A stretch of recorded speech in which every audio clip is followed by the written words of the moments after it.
Thank you for everyone who's tuned in and everyone who will tune in the future to this gathering of gems from the wisdom traditions, a conversation circle.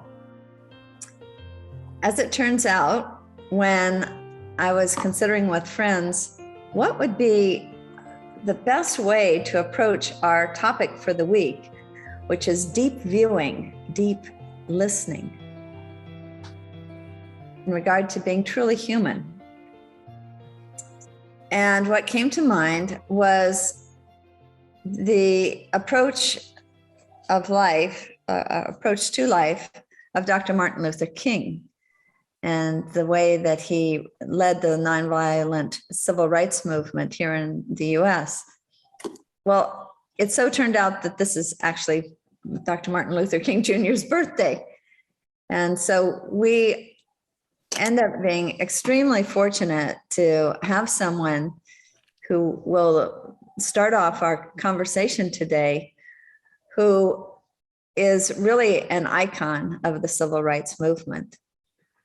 From the age of 11, she survived Bloody Sunday in Selma, Alabama, alongside John Lewis. And she then joined Dr. Martin Luther King Jr. in defiantly crossing the Edmund Pettus Bridge against great opposition.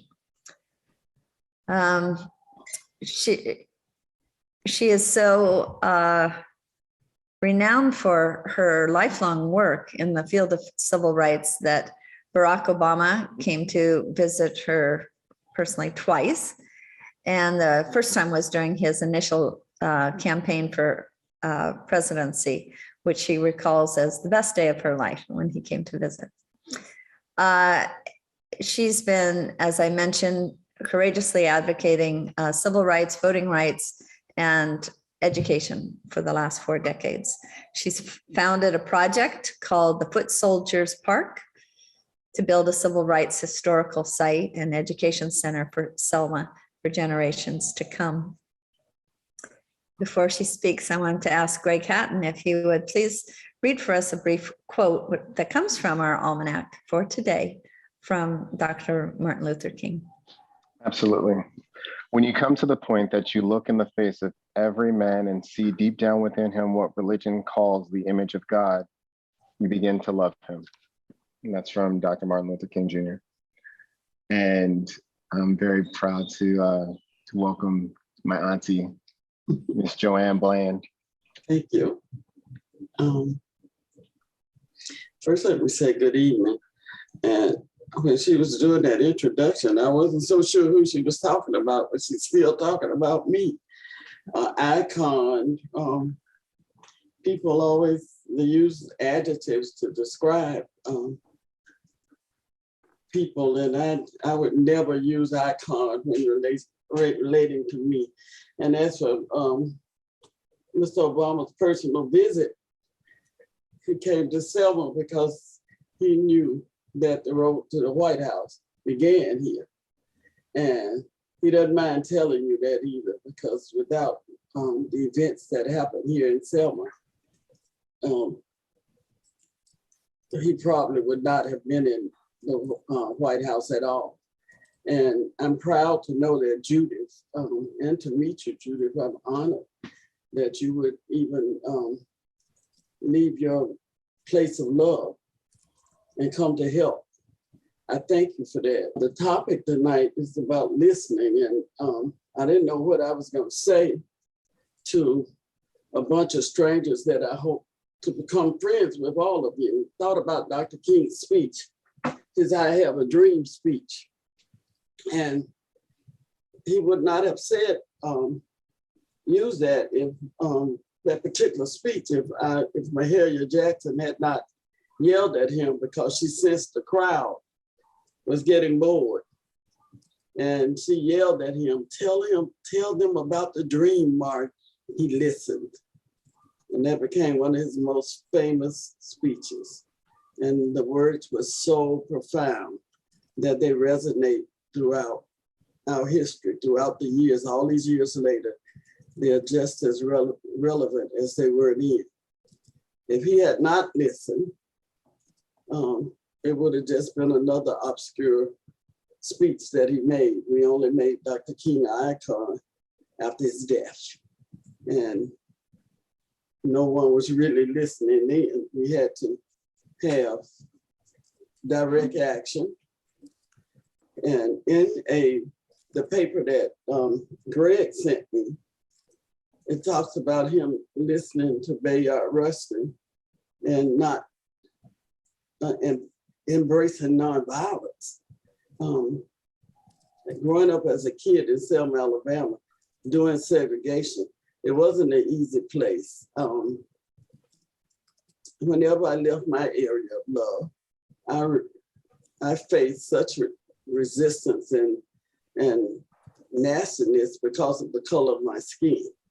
And it wasn't fun most of the time. So our parents didn't really let us leave there as often. I remember going to the store with my grandmother to buy a pair of shoes for me. And I didn't know I couldn't try on shoes. So when I ran into the store and I put my foot in it and a shoe that was already laying on the floor. And before I could settle into that shoe, my grandmother had snatched me out. And she was just chastising me. She was just scolding me. And I was so embarrassed because everybody around was listening and looking at me. And she told me not to do that to stand there and just wait. Well, while she was chastising me, the salesperson was picking up the shoes. And she found the box that they were in the mate. And she put the top on it and she gave it to my grandmother. She said, "Here." And grandmother said, "Those are not her size." She had measured my foot with a piece of yarn before we left home. And she pulled the string from her pocket and tried to give it to the lady and she wouldn't take it. She said, "You don't understand. No one else will buy these shoes because that little nigger put her foot in them. You have to buy these." I heard that. And it broke my heart because the shoes were so big. And I had a beautiful blue dress to wear that Sunday that the shoes were supposed to go with. I couldn't wear my old scuffed up shoes with that. But my grandmother took the shoes to the counter and she paid for them and I couldn't understand. But on the way home, she stopped and she came down to my level and she said, "There's a law in Selma that says colored people," that's what we were called then, "can't try on shoes. It's against the law." I didn't understand why I couldn't try on shoes, but I thought about the counters I couldn't sit at, the doors I couldn't go in. It was so much I couldn't do. And that Sunday, which was Easter Sunday, as the pastor talked about Christ giving his life to make a better life for me, I thought he forgot me. But over the years, as I listened to the teachings of others, such as Dr. King, John Lewis, Bernard Lafayette, and many, many others, my pastors, over the years, I understood that it wasn't a fair and just world for all people, and that it was up to me to play a part in making that happen. As we walked across the bridge on what is now known as Bloody Sunday, I didn't understand the relationship between voting and how it would improve my life. I just knew if I helped to fight for this freedom that they were talking about, that I could go in stores and try on shoes and I could sit at the counter like the white kids. So I went, and it was the scariest day of my life. As I look back, I don't know how human beings could hate human beings that much to do the things that were done to us on that day. I always look back and wonder why no one was killed on that day. It was such an awful day, and it seemed like it lasted an eternity. That even running horses into the crowd, trampling people, the tear gas where you couldn't see, you couldn't breathe, and those men banishing those clubs, hitting children, women, old, young, black, white, it didn't matter. They were just beating people. And finally, I guess I couldn't take it anymore, because the last thing I remember was seeing this lady and this horse. And I don't know today what happened to the lady. But I do know as I sit here, almost 57 years later, I can still hear the sound her head made when it hit that pavement. That's the last thing that I remember on that day on that bridge. The next thing I remember was being on the city side of the bridge in the back of a car. And my head was in my sister Linda's lap, and Linda was crying. When I became fully awake, I realized what was falling on my face were not my sister's tears, it was her blood. My 14-year-old sister had been beaten on that bridge and had wounds in her head that required 35 stitches. Yet on that following Tuesday, my dad told me, because I didn't want any more freedom after that. Whatever that freedom was, it was just too much for this 11-year-old. My dad told me if I go, he would be waiting for me and nobody would bother me. And I said, okay, because I believed him. I listened. I held my sister's hand, Linda's hand, as we followed Dr. King and Dr. Abernathy across the bridge. And when I crested the bridge and I could see across, I tried to go back. I saw that same scene that I had seen that Sunday. I didn't want any more freedom. Whatever it was, I didn't care if Daddy was going to be there. I didn't care. I didn't want to hear that. I wanted to just be at home and safe. But my sisters wouldn't let me. They held my hand and kept talking as older sisters would do, trying to coax me across. I went, but I was afraid.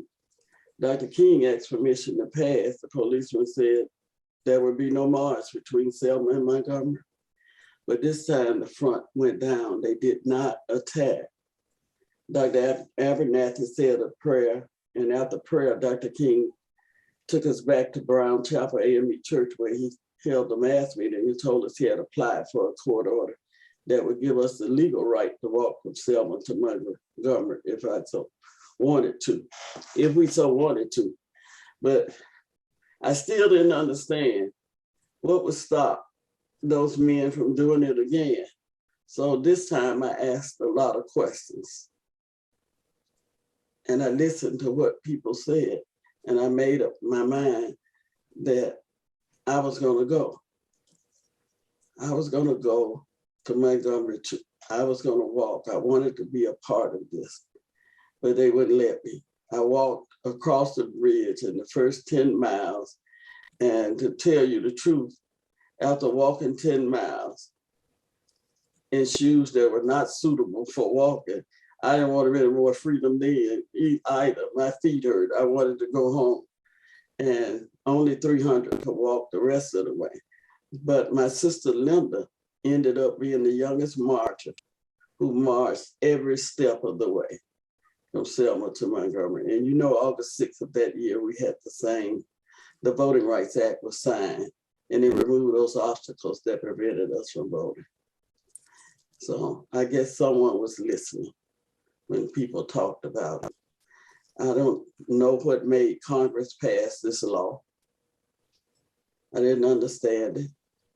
I also didn't understand how it was going to make me sit at that counter, allow me to sit at that counter, or to go in stores and try on shoes.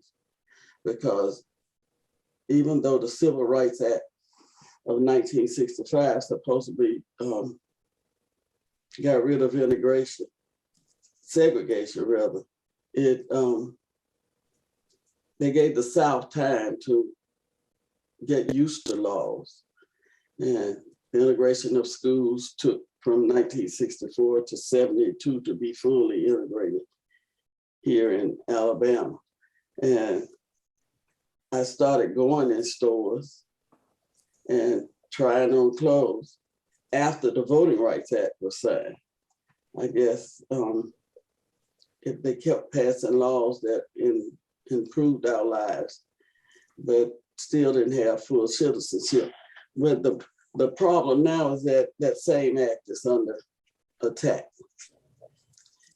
Every time you turn around, I try to teach the young people that if it had not been important, voting was not important, why is everybody always trying to take it away from a certain group? So I think I'll stop rambling now, and if you have comments or want to ask me some questions, I certainly accommodate. Did they take you to Good Samaritan Hospital when you were hurt? My sister, it took her. They took her. And she says she remembers them giving her stitches, but no anesthesia. So. Well, I just want to mention for the people that don't know, Good Samaritan Hospital was a hospital for Black people run by a nun, a group of nuns, because they wouldn't let the Black people in the white hospital even. My mom did. My mom died in the halls of the hospital when I was 3 years old, in the white hospital. When I was 3 years old, they didn't have any, as my older sister says, any Black blood. I don't know what that is today. And Good Samaritan now is in disrepair. We only have, it's so dilapidated. That's my next project, is to try to save it, because it's too important to the history of the voting rights struggle to just let it go. It's been empty for some years now. We have one hospital, it's Vaughan Regional. And Good Samaritan has been completely empty? For many years. They turned it into some doctors were in there, the last people who were in there, and a pharmacist was in there. And those were the last occupants that I know of. And they were just on the first and second floor, I think. I would suspect that what happened was that the convent lost a lot of people. You know, during a certain period, a lot of people dropped out of the sisterhood, in all the sisterhoods. And they probably didn't have the staff to run it anymore. That would be my best guess. Maybe they trained our first Black nurses here. Some of the nurses are still here, and they tell wonderful stories of working there, the training, and you know, Jimmy Lee Jackson, whose death was the catalyst for the Selma to Montgomery March. He died at Good Samaritan, but that's where the injured martyrs were treated. Yeah, that's, you know, how I ended up going down there, because I knew the nun who was running it. And she asked me if I wanted to come down for the summer and do volunteer work. And I was a high school teacher in Washington, D.C., and about half my classes were Black students. So I was learning a lot of, you know, about history and what people dealt with and everything. And so I was interested to go down there and just see the South. I was 21 or 22, so I didn't really, you know, have much experience. But my job that summer was to try to teach the janitors at the hospital how to read, so they could register to vote. That was, and there were three other volunteers that Sister Michael Ann had invited, and they were working on the wards. But you know, you guys were in great danger because you went into neighborhoods and you stuck out like sore thumbs, like flies in the buttermilk. everybody downtown knew who we were when we walked along the street. And there was one man, he was a brother, a religious brother from Chicago. And we all lived at the hospital. We each had a room at the hospital in an old wing. And one day when he was downtown, the fire department pulled him off the street and beat him up for working in a Black hospital. Yeah. But I was, for me, I have to say, I didn't do much. I mean, I tried to help these men learn how to read. It was more interesting for me, fascinating, amazing, and led me to a lifetime commitment of trying to help, work on the problem of race in America. Right. So, for example, I became a playwright, and now I have a play about the Pullman porters, the Black men who worked on the railroad. And it is going to be produced. It's been produced before, but it's going to be produced again in September when the theater, assuming the theater can open. So I've done a bunch of different things that I read a lot of Black history. And, I really can't say I was able to have, big effect or anything. I certainly didn't do much in Selma. It was more like training for me or something, But you people who lived in Selma, the Black people, and some of the white people that worked at the hospital, you were the ones that really were out there on the front. I mean, we were pretty protected, really, the 4 volunteers, except one guy was beaten up. He was beaten up. Joanne, Yes. how does it make you feel in regard to being truly heard, truly seen when you hear from somebody like Judith? I'm really appreciative. I think I've had this conversation with you before, how I had to start working with myself because the feelings I had internalized during growing up in the South affected the way I was as an adult. And some people say, well, I can understand, but if I'm doing the same thing that was done to me to others, then I'm just as wrong. I didn't appreciate the white people who came down because I kept thinking they would show their true colors one day. I only knew bad white people, is what I'm trying to say. So I didn't know any good white people, and that these white people were just getting close to us so they could get rid of us, that they could do the same things that others had done to us. Well, over the years, as I started to examine myself, I've started to appreciate the fact that someone would leave their area of love to come and help someone they don't even know. What kind of strength was that?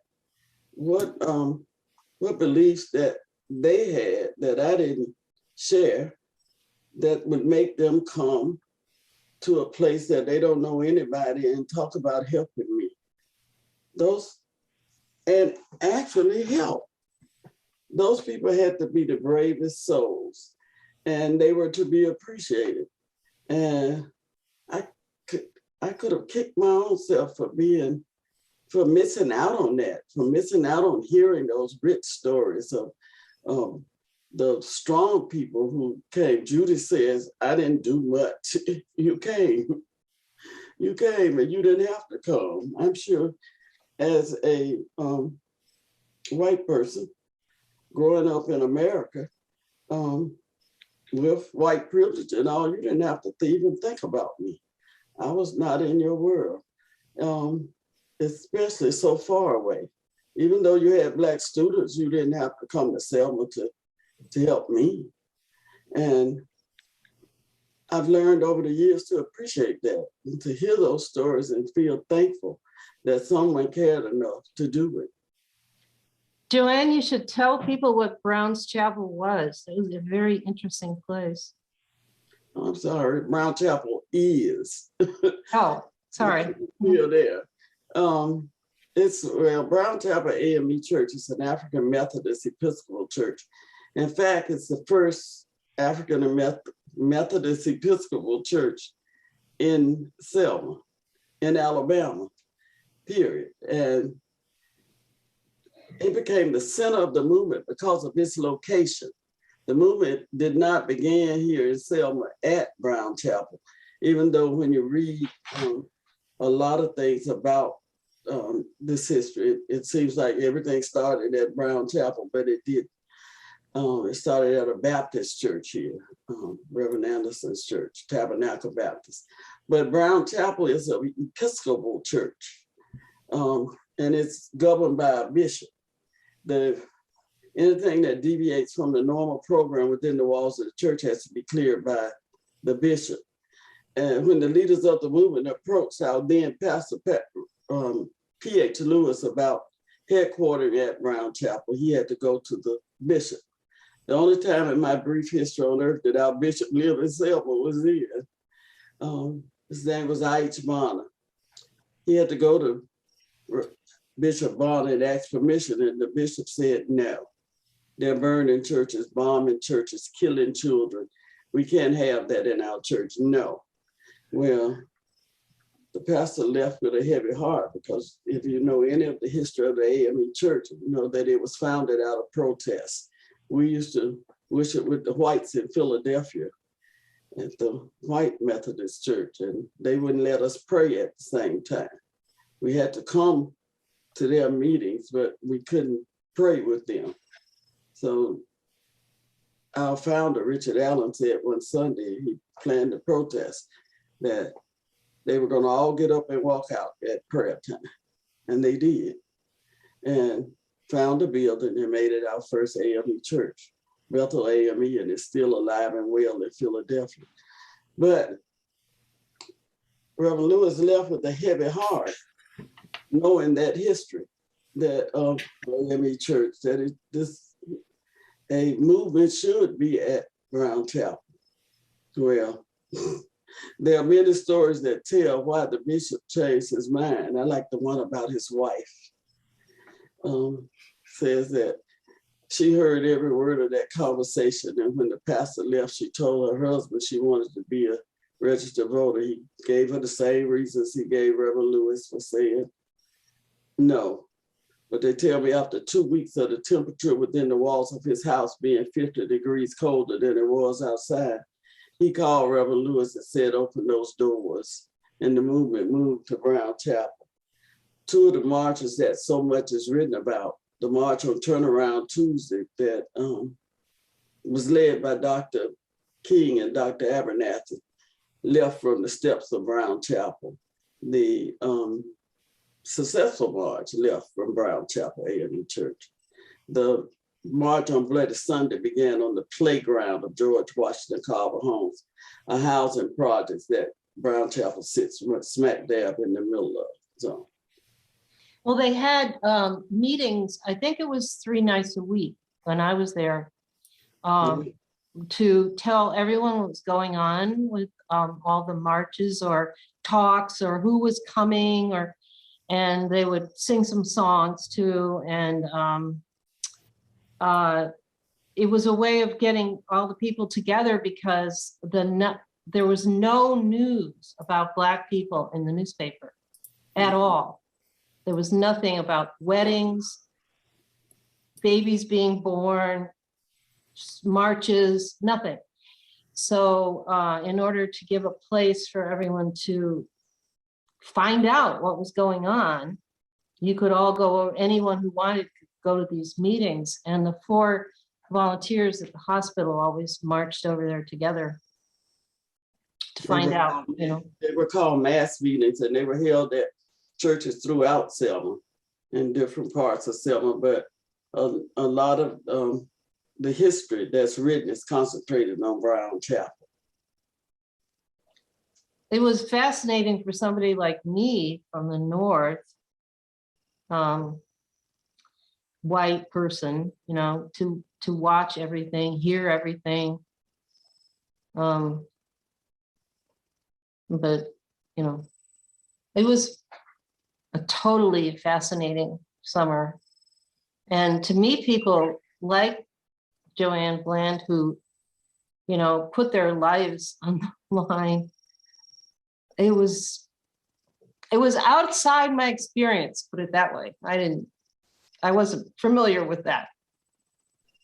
I was wherever the excitement was, not to mention that the explanation that made me join was that I wanted to sit at a lunch counter because the white kids did, and it looked like fun. And my grandmother told me when we get our freedom, I could do that too. So I had no problem going to try to fight for what they call freedom. Some of the older people told me that there was a large contingent of like teenagers who were really involved in everything. They were just pissed, you know, and they didn't have the same fear as the older people did. And so they would sneak around and do things and get messages across town and do just anything that needed to get done. It was easier to find a teenager that wanted to do it. You know, our headquarters was at First Baptist, which is approximately 2 blocks from Brown Chapel. That was SNCC headquarters, the Student Nonviolent Coordinating Committee. We were, the youth would go to First Baptist, and the youth marches would leave from First Baptist, because you're right, we didn't want to be bothered with those old preachers who wanted to talk about things. And when young people find out they can be a part of something and that they want action, and they tried to stifle that. They wanted to talk about it first, and then direct action was supposed to be the last resort. But we wanted our freedom, and we wanted it then, not to wait. We wanted it then. So one of our chants was that, what do you want? Freedom. When do you want it? Now. So we didn't want to wait, you know. That's how I got in jail so much, by going with SNCC. Bina Howard, who I mentioned originally, is a student of Mahatma Gandhi's nonviolent movement in India, as well as of Dr. Martin Luther King's. I saw she had her hand up, and then I want to call on Donna Moore, who's had her hand up for a while. Yeah, I just want to really show my appreciation for Ms. Bland. It's just been amazing to really have a chance to speak with someone who was on the ground. But we are still facing a lot of problems. And I'm working on a book called Gandhi's Global Legacy. I'm just wondering I want to quote you. So if you can give me a message for our current times, especially when people, especially young people, get very impatient about nonviolent direct action. As you were saying that I'm done with freedom, I don't want this, I see so much violence. And this is a continuing, what can we learn from your experience? Thank you so much. The violence was just brutal, just so brutal that I had never experienced violence, not in that form. Even marching, they didn't do us like that, you know. You might get shoved or pushed down, and someone may hit you with a billy club, but I had never even been hit, so I was just shocked that I never thought that would have happened. But I do know that even today they do the same things.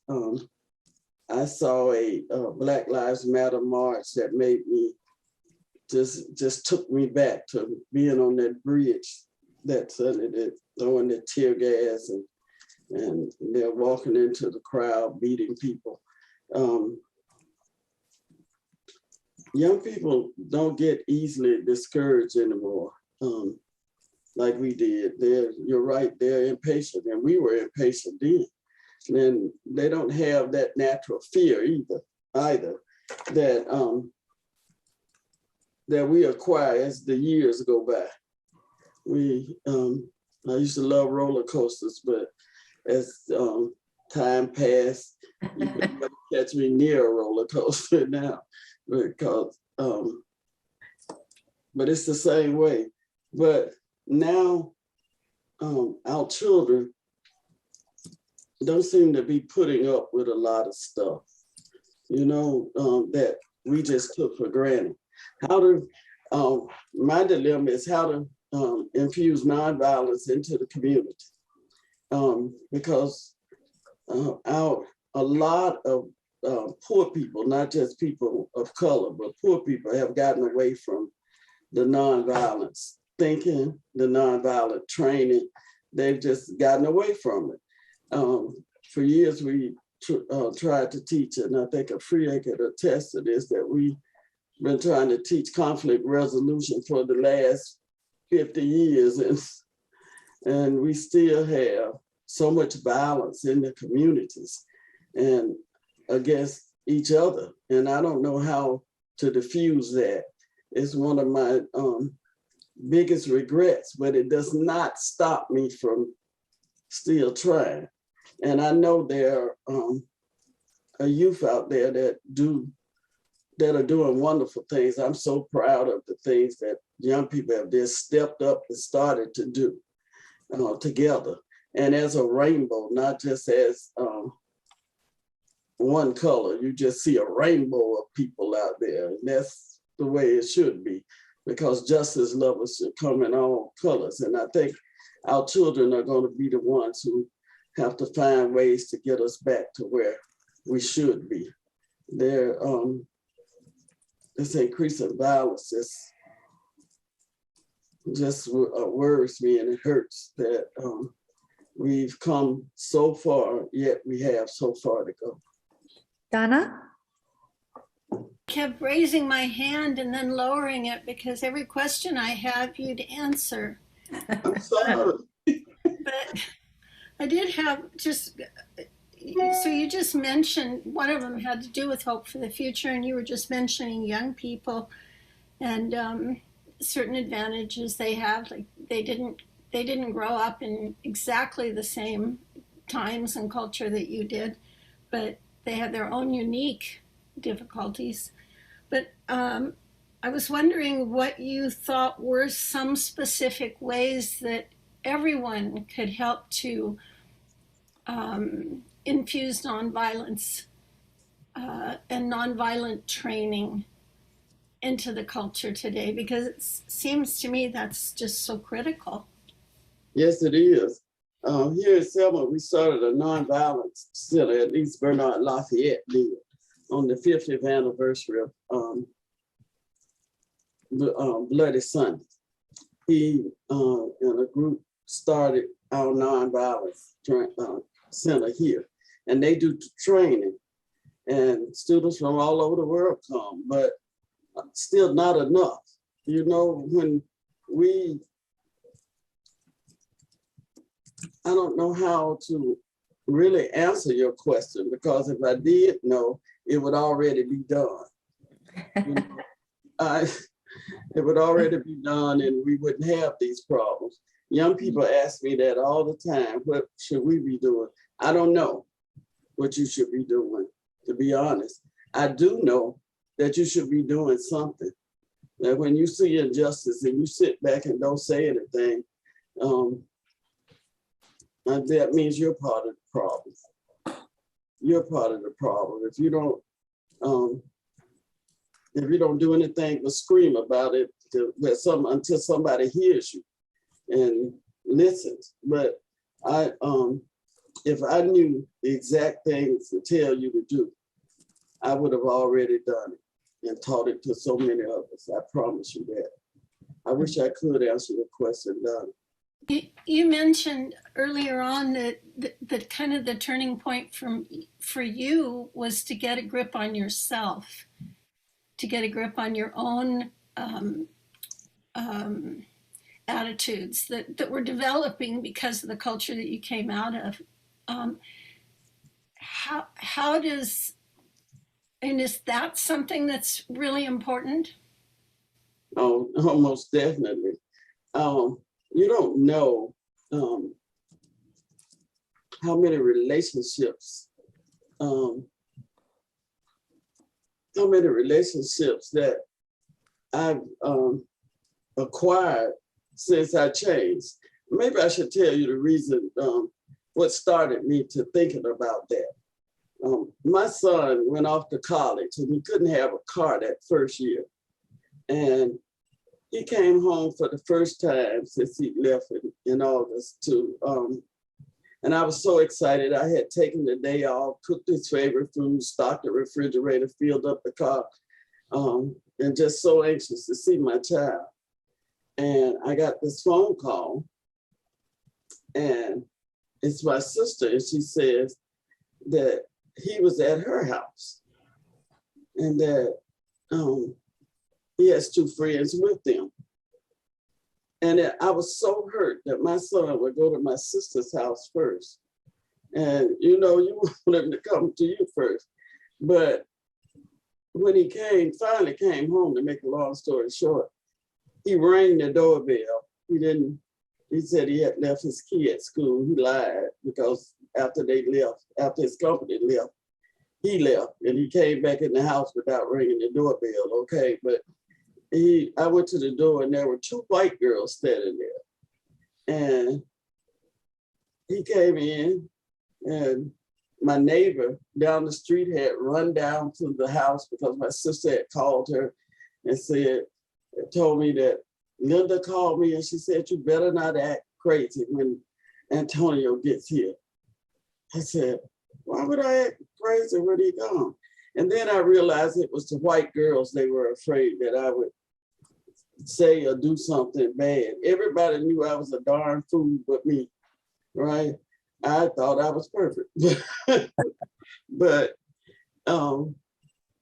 anyway, it hurt me so bad. I had to think about why would my child go to my sister's house first? And I started thinking about it every time I had any interaction with people who look like you.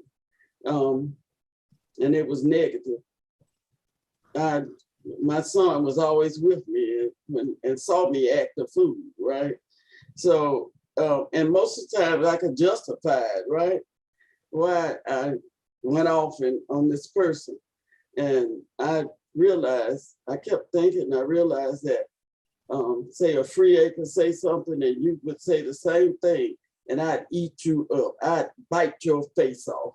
And a free I say, she don't know any better. It's all right. Hers came from one place and yours came from another place, okay? Although they were the same words. So that started me on my journey to start to treat people as people. And not all people are good, not all people are bad. But when you can take a person at face value and listen, and with your heart and your ears, it's a different story. And you don't know the peace it gave me and how tense I was. So yeah. Beautiful, thank you. Greg, did you have a question you wanted to ask Joanne, and Cliff after Greg? Yeah, really quickly, I was going to ask about while we were in Selma, we saw the tours that you were giving to all the different schools that came to town, church groups and whatever. But you were telling them the stories that you were telling us, and those stories really moved us. We heard you, we saw you, and we learned about this whole situation in a whole new way, and it really affected us. Can you speak to, like, when you're giving these speeches and talking to these people that are coming into Selma, do you see them hearing you and actually being affected by what you're saying? Like what kind of response do you get when people actually, you can tell they're like listening to you and seeing the place and understanding what's in front of them? Yeah. Thank you. I don't know. I guess I have this sixth sense. The young lady that's from Madison, the University of Wisconsin loves Alabama, loves Selma. The University of Wisconsin at Madison were some of my first college students who came down starting like 37 years ago. They send these wonderful letters for one thing. They always pledge that they're going to go back and do something, and that something I said touched them. And that's the point of my journeys, is to take them on a journey where they can feel this history. This history was bad. It should never, ever happen to another people, just by the grace of the Creator. It was me that time. It could be anybody next time. So we don't want this to happen again. So you have to try to give a full understanding of that and connect people to this, because they have to feel it. If they don't feel it, you might as well just be talking to a wall. So I work hard at doing that, but I can see the transformation. Over the years, I've learned to see the transformation. I don't pretend I've touched everybody or that everybody heard it or felt it, but those who do will feel their piece in the puzzle for social change. So I don't know how to express to you how I know it, but you can see it. And judging by the letters I get and the relationships I've built over the years, I have children who were in high school who now are bringing their children. And I have children who were in college who are brought their children, and now they're on their grandchildren. Oh, that makes me old. But now they're on their grandchildren.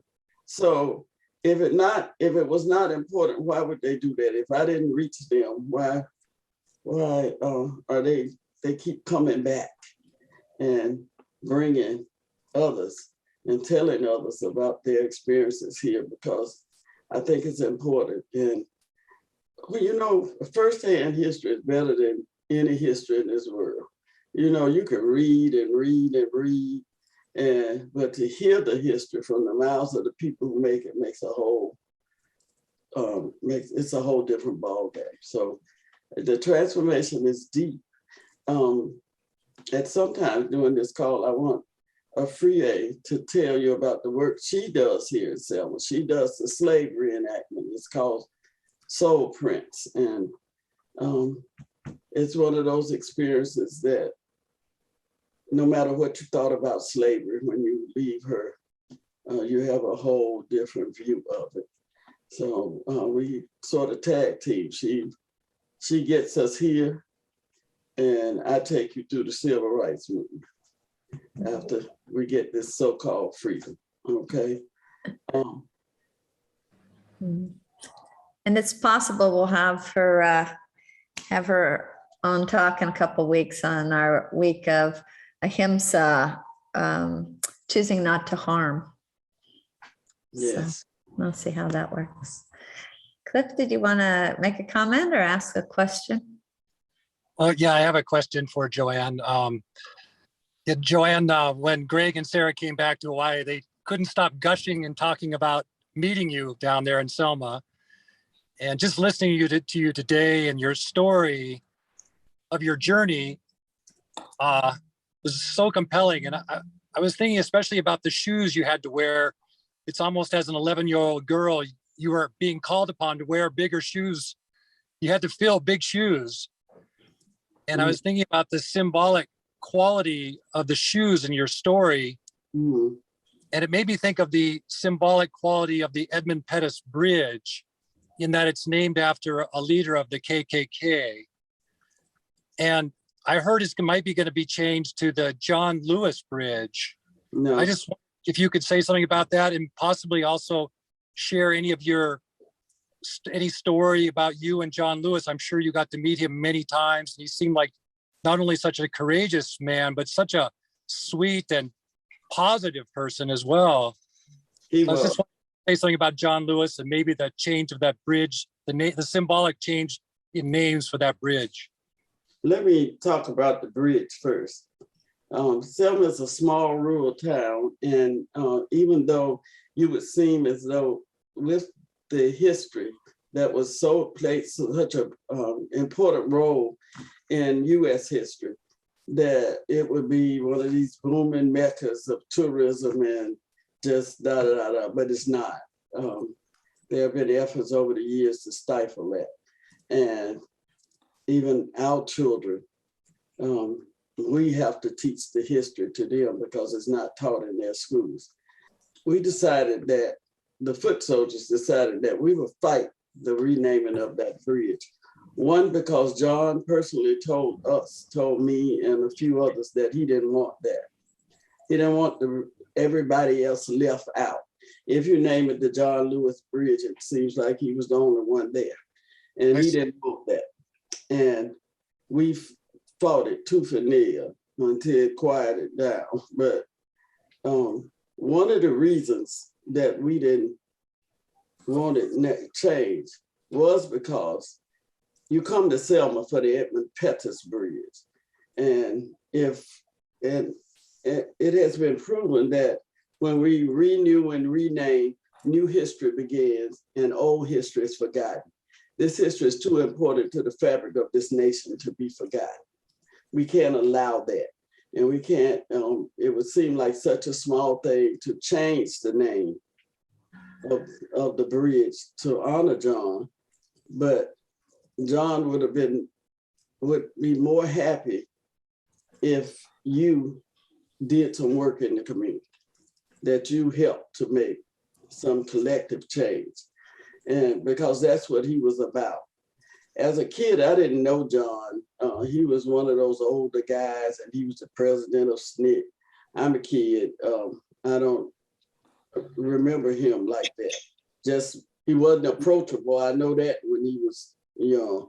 He was just quiet and unassuming. He never played with us like the other SNCC workers did. He never played ball with us or played hopscotch or jacks or any of those things with us. So I didn't know him then. I met John when I became director of the museum. It was like meeting him for the first time. And he became my friend. John was everything that you said and more. He was the most humble person I ever knew, but he was one of the strongest too. He was a warrior to you, as you know, to the day he died. John came to Selma for the anniversary celebration just before the pandemic. And he came twice. He started a delegation of congressmen and their families coming to Selma maybe 33 years ago. He would come every year and bring them Republicans, Independents, Democrats. He didn't care who got on that bus. He felt like everybody should experience this. And he would bring them to Selma. That's how I got to meet a lot of people and get in their faces and say, can you do this? How do you feel about this? And really understand sometimes where people are coming from. And John facilitated that. He never called me Joanne. You know, John had a speech impediment. You didn't. He called me Joanne, Jew-Ann. And no matter how many times I corrected him, I would say, John, it's Joanne. And he would say, that's what I said, Joanne. So it always came out Joanne. He was the most likable person that I knew. If John heard, I know one of the most famous videos of him before he got really, really sick is him dancing, talking about, that's my jam. That's the John we know. Yeah. That's the John we know. And, sometimes not so, the Baptist preacher could tell some dirty jokes sometimes, but, and his office was a museum and he always had time for you. You know, we just dropped in. Mrs. Lauzo's daughter, Mary, and I have been friends for about 30 years. And we dropped in one day. We came to see our congresswoman, but my congresswoman, but we're in the Capitol. You got to see John while you're there. So we called over to his office and said, sure, come on over. So we went in. We were there like 2 hours with him. His office was a museum, and he just laid back and had him a good time, a good old time. And it was one of the best times of my life. And he's gone, and he was definitely gone too soon because he still had work to do. Yeah. Ah. Thank you. Oh, thank you so much, Joanne. We've reached the top of the hour. Our tradition is to ask whether there's a volunteer who would like to give a vote of thanks to our speaker for the day. And Roger, would you like to give us a vote of thanks? I would, thank you. Joanna, I really appreciate what you've said. I was born in 1945, grew up in Washington, D.C., which was the first city outside of Africa to be more than 50% Black. And I experienced the 60s as a high school and college kid. And you know, when you're living through something, you have a different experience of it. It was change. And the change is always difficult. And there were many voices speaking about a lot of things. When I hear from your viewpoint, it really helps me to understand how ignorant I was about what was going on. Seeing the changes that have taken place in the last 60 years have also made me see how much I didn't understand. And when I look at the Black people now in our country, and I look at the Black Lives Matters, and I hear people speaking who are so articulate and who seem so much different than the voices that were 60 years ago. And I like what you said about we've come so far, but we have so far to go. And I just wanted to empathize with you because it was harder for me when it was happening in the 60s. Even though I was a pretty liberal kid, there were two sides to the coin, and I see now there was only one side to the coin. And I really hope that this movement that we're having now will take us to the new level. And when we get 60 years from now, our kids and grandchildren will be able to say, look how far we've come. And we've recognized that all human beings are human beings. And I think the work you're doing is terrific. And I admire you for the changes you've made in your thinking, because that's who we are. We're all connected to each other. We're all the same. And the hatred, it doesn't matter where it comes from. It's not good for us, and it's not good for the energy in the world. So I want to thank you for taking us on this journey and for really allowing us to relive or live for the first time an experience that was different for us than it was from you. And I really thank you, and I know we all do, and I just want to express our appreciation for that. And I want to also say we're with you as we move forward together in 2022. Thank you. Yes. Thank you, Roger. And great thanks for what you've shared with us today, Joanne. Truly. Two things. I do want to let you know that for a brief time, after we officially close GEMS, a few of us stay online and have a chance to just talk story a little bit. And if you have the time, you're welcome to remain online.